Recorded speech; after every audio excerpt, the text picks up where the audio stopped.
Bismillahirrahmanirrahim. Assalamualaikum warahmatullahi wabarakatuh. Salam sejahtera buat kita semua. Hari ini saya kehadiran tamu, selalu yang hadir di sini adalah perempuan-perempuan hebat dari Lembah Kaili. Hari ini hadir di Dr. Dewi Cahyawati, Notutura Channel, Setia Pancamarga Palu, Ibu Triani, Insinyur Triani Lamakampali, Magister Manajemen. Kemudian beliau ini kelahiran tahun 62, jadi sama, kami masih muda. Kemudian jabatan terakhir beliau adalah Kadis Ketahanan Pangan Hortikultura.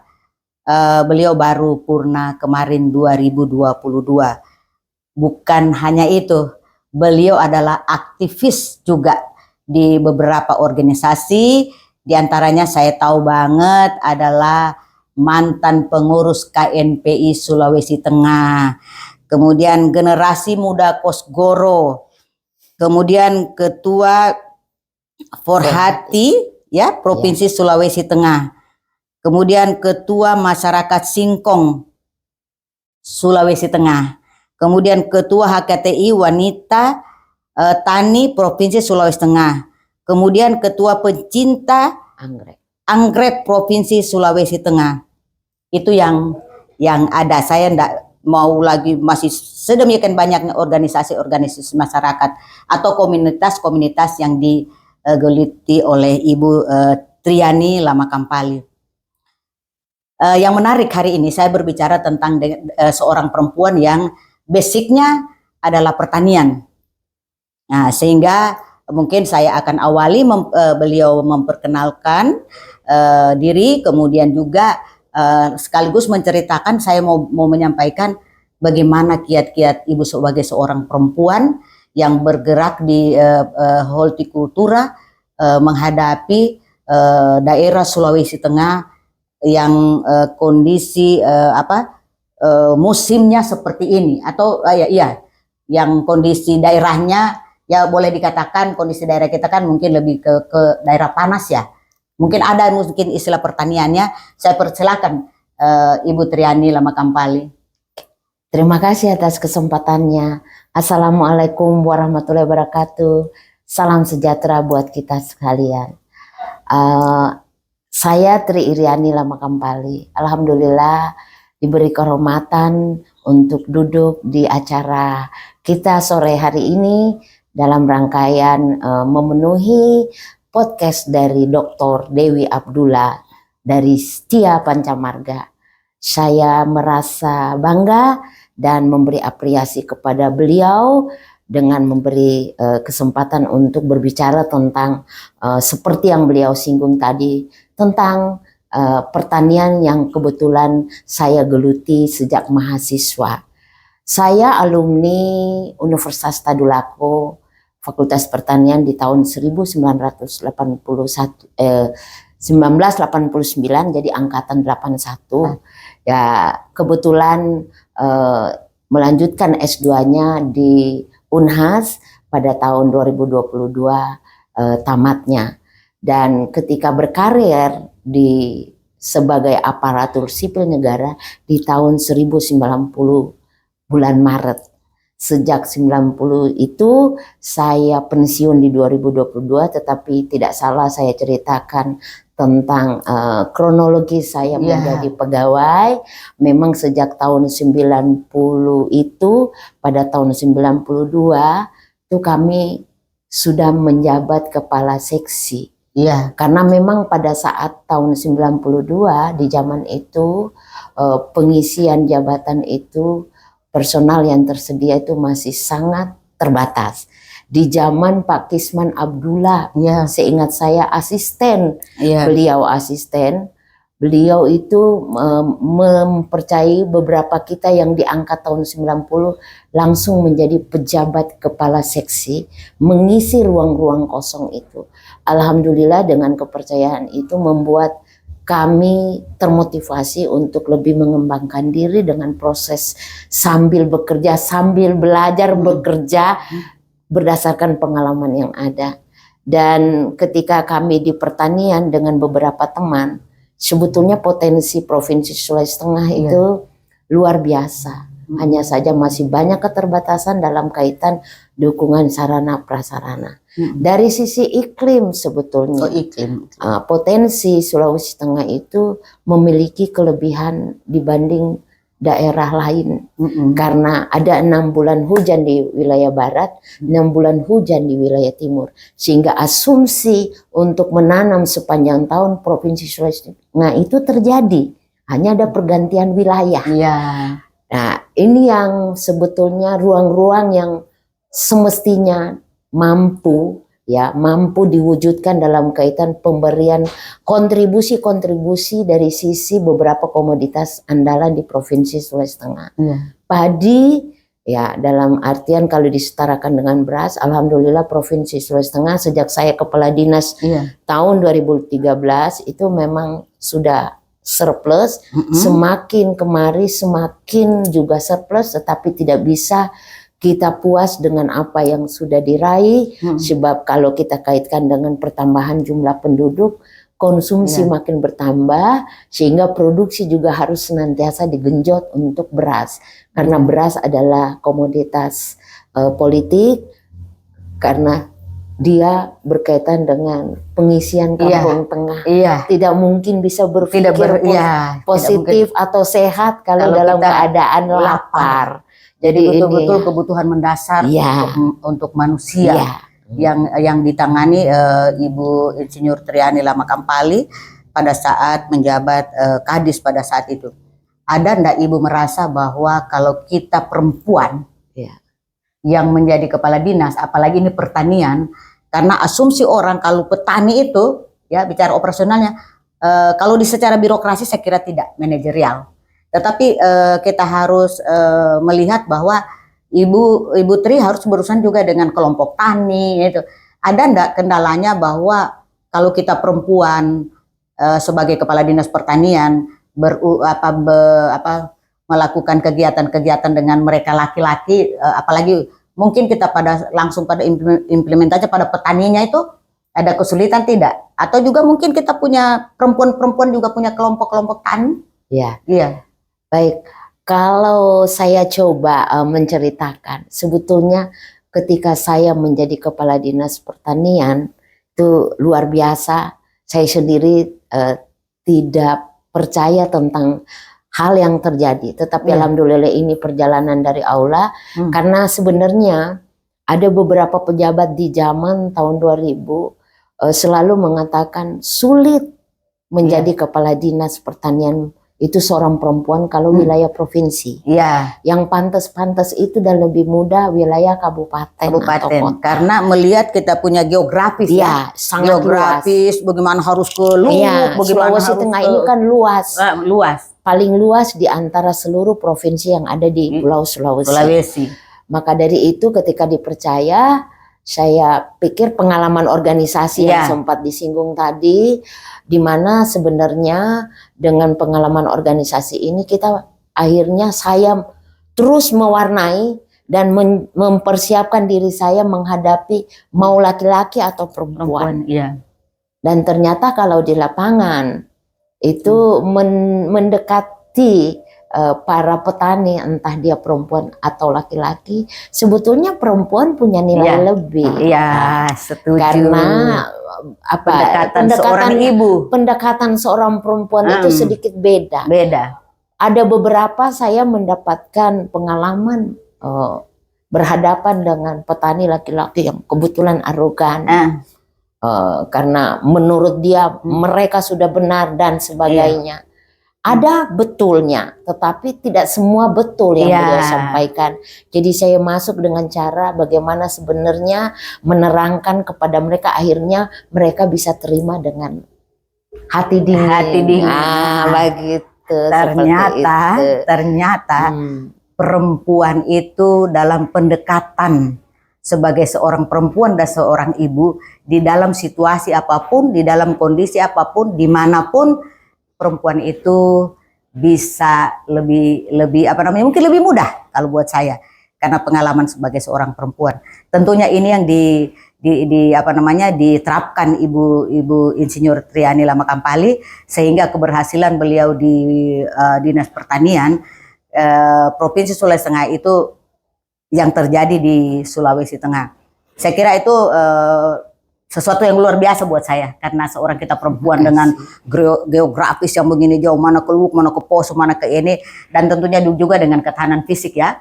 Nah, sesudah itu Ibu ini bagaimana juga seorang ibu yang banyak berorganisasi, membagi waktu, kemudian tetapi ada organisasi yang saya lihat itu sangat berkaitan dengan Ibu punya disiplin ilmu. Di sini saya lihat ada Ketua Masyarakat Singkong.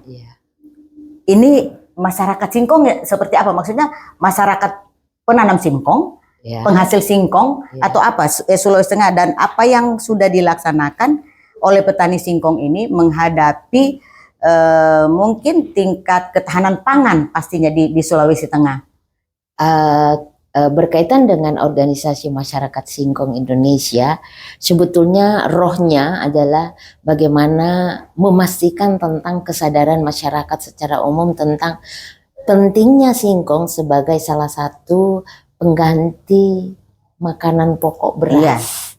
Karena kalau singkong itu sebetulnya sesuatu yang sudah dari dulu nenek moyang kita sudah biasa menanam, lebih mudah ditanam dan dikonsumsi.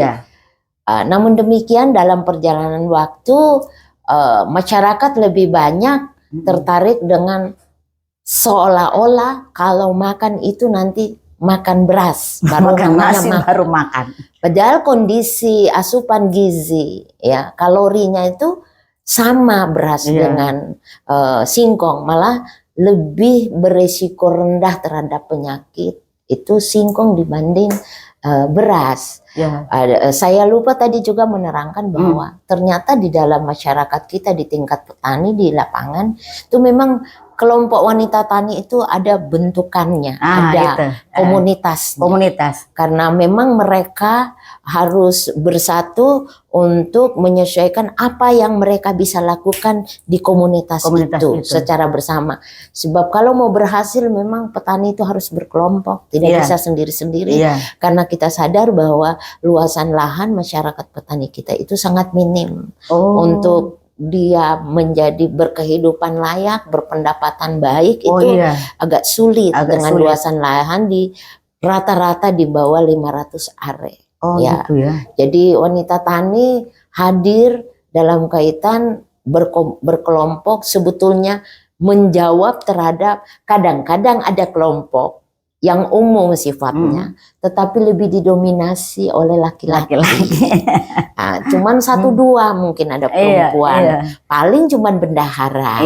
Tetapi hal-hal lain, hak-hak yang lain dalam kaitan mungkin menyampaikan aspirasi kelompok itu, atau mendekatkan diri dengan kelompok masyarakat yang dilayani itu agak terbatas. Dianggap selalu cukup yang di pekarangan saja.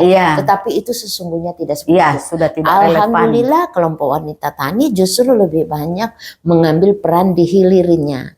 Jadi hasil-hasil produk yang selama ini hanya sampai di tingkat mentah, itu diolah menjadi olahan-olahan keripik dan sebagainya biar memiliki nilai tambah.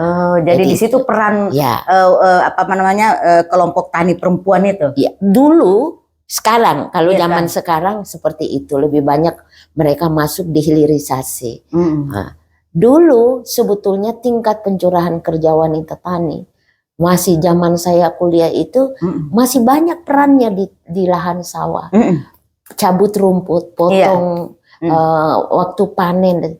Cuman tergilas dengan adanya era globalisasi, modernisasi, alat mesin pertanian. Alat mesin pertanian tersedia dari tanam sampai panen sekarang sudah ada. Alat pertanian. Sehingga kesempatan untuk berbuat sudah terbatas bagi kaum wanita. Jadi wanita bukan berarti adanya itu tertinggal, tetap mengambil peran di tempat lain. Luar biasa. Karena kalau saya setuju dengan peran perempuan dulu. Kita kan orang tua dulu kan. Ibu kita masih juga bertani. Saya masih lihat itu bagaimana namanya nonana, Iya. menanam, baru memindahkan, itu semua Iya. pekerjaan perempuan. Baru habis itu belum ada dulu yang namanya untuk norone, Iya. istilahnya bahasa Kailinya kan norone, menghalau burung dan hama ya, sampai hama. hama dan sampai nosombe. Iya. Itu memang mungkin ya karena terjadi pergeseran nilai itu. Tetapi saya setuju itu bahwa perannya tidak hilang. Tetapi mereka mungkin di hulu mereka dapat. Kemudian tapi ada lagi HKTI, Himpunan Keluarga Tani Wanita Provinsi Sulawesi Tengah. Jadi kalau tadi kan kita bicara kelompok. Iya. Nah, kalau ini HKTI ini apa? Ada lagi himpunannya untuk khusus perempuan tani atau Iya, memang organisasinya? Sebetulnya organisasi wanita tani HKTI Provinsi Sulawesi Tengah bagian dari pengurus nasional sebetulnya. Yang ada di provinsi ini dikandung maksud adalah menjembatani, memfasilitasi hal-hal apa yang tidak dimampui oleh kelompok tani wanita khususnya yang ada di lapangan. Kami senantiasa harusnya bisa hadir bersama mereka. Jadi mentor ya? Ya, seperti itu. Jadi binaan untuk memberi penyuluhan, memberi contoh-contoh bertanam atau mengolah hasil yang benar itu seperti apa. Itu wanita tani hadir di sini. Oh iya. Luar biasa ini. Semua yang berkait. Kemudian ada lagi satu ini berkaitan dengan bunga. Biasanya kalau perempuan dia paling suka dia suka bunga bang. Iya. Tapi kalau ibu ini ibu ketua pencinta anggrek Provinsi Sulawesi Tengah. Karena mungkin kita juga ada beberapa jenis anggrek yang lokal Sulawesi Tengah ini yang mungkin agak yang tidak ada di daerah lain ya. Dulu kalau saya tidak salah itu ada anggrek bulan kah? Anggrek hitam. Anggrek hitam. Iya. Ini bagaimana lagi mengolah ini anggrek. Jadi ini organisasi pencinta anggrek Indonesia. Sesungguhnya pesan moralnya adalah termasuk konservasi hutan. Karena sebenarnya yang dimaksud dengan melestarikan anggrek Indonesia itu dimulai dari isi dalamnya hutan. Kebanyakan itu Sulawesi Tengah itu punya potensi yang paling dikenal itu anggrek hitam. Cantiknya luar biasa. Jadi spesifik lokal itu yang mau dirawat, dijaga. Itu satu hal tugasnya. Yang kedua sebetulnya pencinta anggrek ini hadir, organisasi ini hadir untuk mengembangkan nilai-nilai bisnis peranggekan di Provinsi Sulawesi Tengah. Masa Sulawesi Tengah cukup besar dan strategis tempatnya di tengah-tengah seluruh provinsi yang ada di Sulawesi, harus pesan anggrek, katakan tadi di semua anggrek bulan sudah dikawinkan hibrida namanya, harus beli dari Jawa. Sebenarnya ini kan peluang bisnis buat perempuan-perempuan ini untuk membudidayakan anggrek di provinsi ini, sehingga kalau ada ruang-ruang pesta-pesta yang menginginkan kembang atau di restoran, di hotel menginginkan, di kantor-kantor tidak perlu pesan dari luar. Ada di Sulawesi Tengah. Dan sekarang itu sudah artinya sudah ada komunitas kah? Atau mungkin ada ibu-ibu yang spesifik mungkin di rumahnya sendiri? Karena kalau saya ingat itu kan ada di Bancea itu ada berapa jenis ya? Jadi salah satunya tempatnya itu di Bancea, spesifik lokal Poso, di Poso. Itu sebetulnya yang perlu kembali ditengok untuk didorong, ditumbuh kembangkan kembali karena sudah mulai punah. Dan kalau kita berbicara tentang terkikis perkembangan kota, dan orang mulai tidak peduli pentingnya memelihara isi hutan itu sendiri, padahal itu bagian dari kebutuhan konservasi alam sebetulnya. Dan kalau bicara tentang ada yang di kota, alhamdulillah di beberapa ibu kota, kabupaten kota maupun provinsi sudah ada memang ibu-ibu yang memang hobi anggrek. Dulu orang-orang tua kita itu siapa tidak kenal Ibu Tarau, Ibu Barus, Ibu Panjaitan, itu mereka semua itu komunitas pencinta anggrek yang sekarang di organisasi ini sebagai penasehat atau pembina. Iya. sebetulnya. Jadi saya kira mungkin kita Ibu Tri sebagai Ketua Anggrek ini juga memberikan juga ya kepada kita memberikan dorongan kepada pemerintah untuk lebih meningkatkan juga perhatian terhadap khususnya bunga anggrek. Karena bunga anggrek kita tidak melihat saja sebagai bunganya, tapi di sana akan ada peningkatan ekonomi yang terjadi kepada masyarakat itu. Jadi saya kira memang luar biasa potensi Sulawesi Tengah dan luar biasa perempuan hebat hari ini, tokoh perempuan. Jadi beliau ini tokoh pertanian karena semua apa yang dilakukan berkaitan dengan pertanian, perkebunan yang betul-betul konsen dengan disiplin ilmunya. Tapi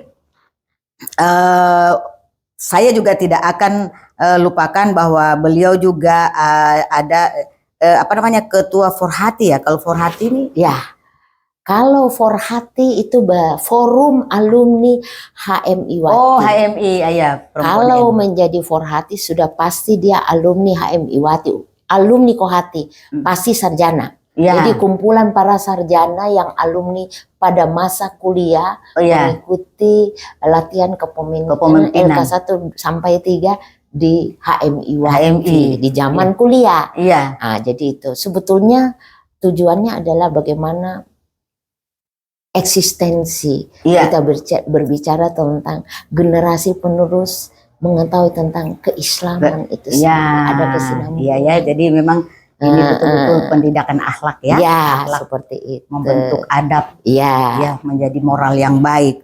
Tapi kemudian beliau ini juga di Kosgoro, di KNPI, tapi satu yang tidak tercatat sebagai pengurus pemuda Pancamarga. Mau bagaimana kita lupakan kakek beliau ini adalah salah satu veteran bersama bapak saya, Bapak almarhum. Beliau adalah veteran Republik Indonesia sehingga anak cucu beliau itu adalah pemuda Pancamarga. Salah satu hasil daripada anak dari veteran itu kita membuat sekolah setiap Pancamarga Palu yang sekarang sama-sama kita harus support gitu ya. Kemudian dari sekian banyak organisasi mungkin kita sudah melihat bahwa keaktifan ini luar biasa. Tetapi saya kembali dulu kita sebagai ibu. Karena dengan jabatan, dengan kegiatan organisasi, dengan kegiatan-kegiatan sosial masyarakat lainnya, apalagi kita di sini tuh yang paling banyak kita harus menghadiri pesta, Ibu membagi waktu karena saya tahu Bapak juga seorang politisi. Kemudian mungkin sekarang nanti beliau sudah jadi pengacara. Bagaimana membagi waktu, mana buat keluarga, mana untuk organisasi, mana buat ini? Jadi memang tantangan buat perempuan yang berkarir. Itu memang di situ letaknya. Bagaimana sesungguhnya mampu membagi waktu untuk kepentingan keluarga dan kepentingan pelayanan masyarakat sebagai tupoksi tanggung jawab jabatan. Saya memiliki 3 anak, alhamdulillah semua sudah berkeluarga dan memiliki 5 orang cucu. Pada akhirnya ketika sementara berkarir, memang waktu untuk keluarga itu terbatas. Tetapi apapun saya percaya berkaitan dengan kualitas waktu lebih penting daripada kuantitas waktu. Family buat family. Artinya komunikasi kita, untung di zaman anak-anak mulai besar-besar sudah ada zaman IT, jadi sudah lebih mudah berkomunikasi meskipun tidak bertatap muka. Bertatap muka langsung, bertatap muka di media bisa melalui video setiap saat. Saya cucu setiap saat bisa kita seperti itu. Jadi itu menurut hemat saya perempuan sebetulnya silakan berkarir setinggi-tinggi, tetapi jangan lupa kodrat. Jadi saya selalu memiliki ruang-ruang motivasi di dalam diri saya. Perempuan itu bisa. Perempuan itu hebat. Perempuan ini makhluk yang paling mulia sebenarnya. Justru mohon maaf para bapak-bapak di luar sana. bukan berarti kita ini melebih-lebihkan Iya. diri kita, tetapi harus diakui bahwa yang kita miliki tidak dimiliki oleh bapak-bapak. Bapak-bapak Mengandung, melahirkan, menyusui, iya, memelihara memelihara anak. anak. Jadi tidak dimiliki. Pekerjaan lain sekarang juga ada yang perempuan bisa Iya. lakukan, yang tadinya pikir cuma laki-laki Iya. yang bisa. Sekarang sudah tidak ada pilot, Iya, sudah perempuan. iya, artinya sudah dimasukkan. Apa namanya, sopir truk Iya, juga sudah iya. perempuan. Hanya saja memang tidak boleh lupa akan kodrat Iya, seorang kodratnya. wanita. Iya, ini yang saya Nah, gitu. saya bersama Iya. Adinda Ibu Triani ini sudah cukup lama, mulai kami dari KNPI, sehingga di situ mungkin ya kita belajar pada saat itu. Tapi saya melihat lagi fenomena sekarang kan banyak kita perempuan yang ada di sana.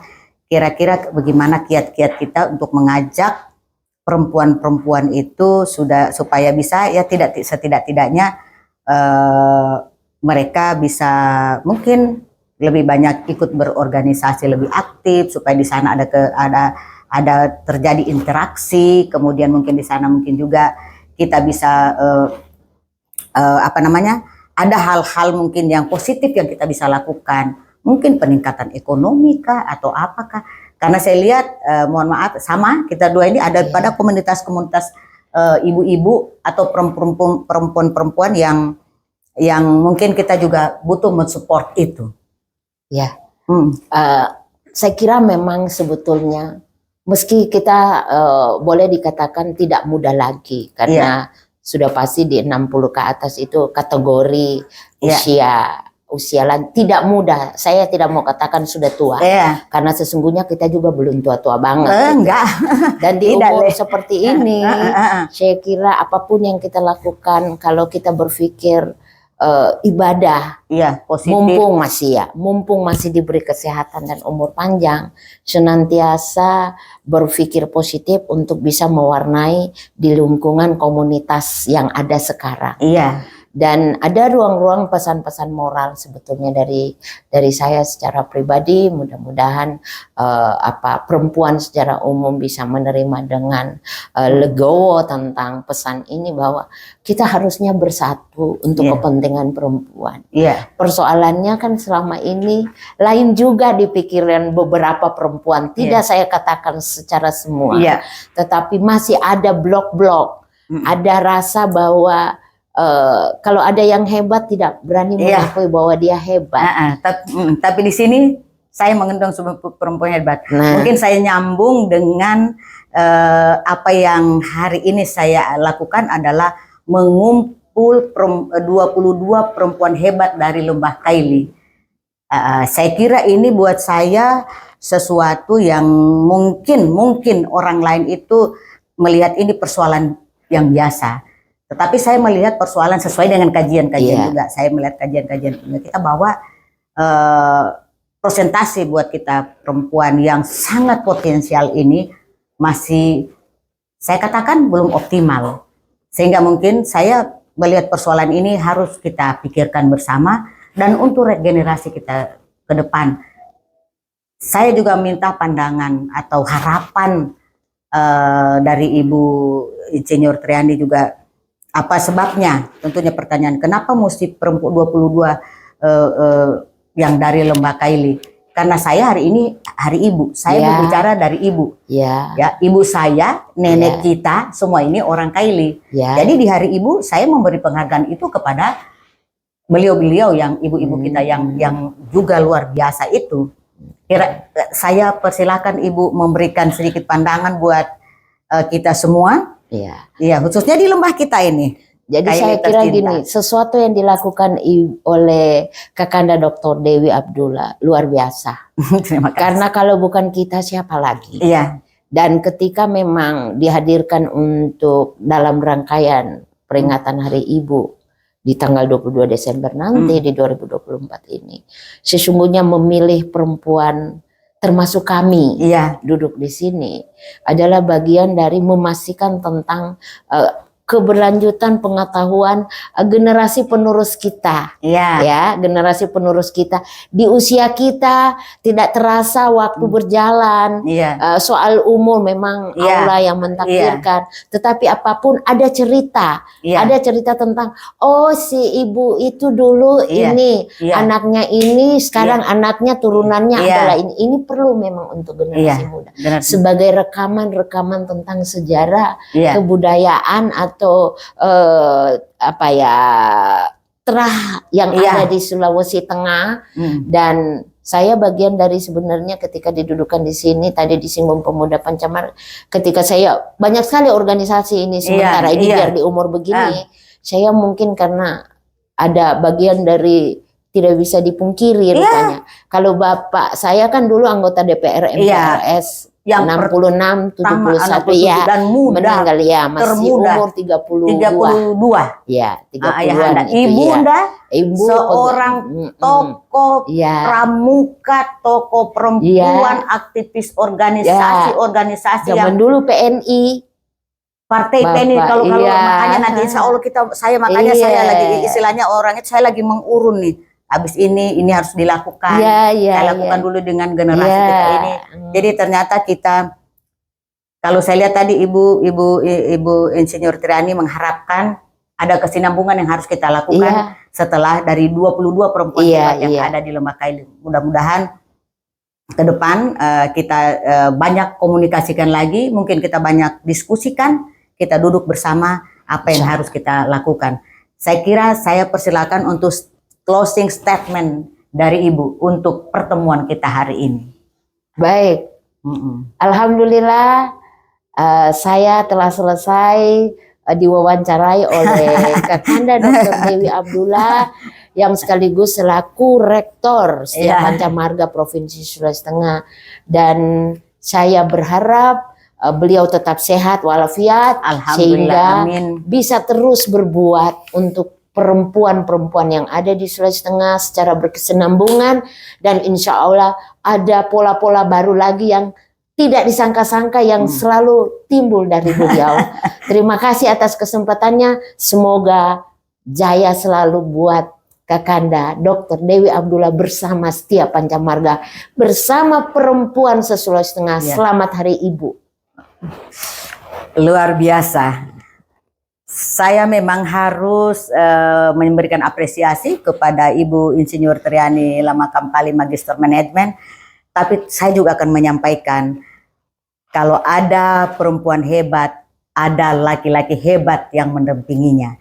Jadi kita jangan selalu dibilang kalau ada laki-laki hebat, ada perempuan hebat. Tetapi kalau ada perempuan hebat, ada laki-laki hebat yang mendampinginya.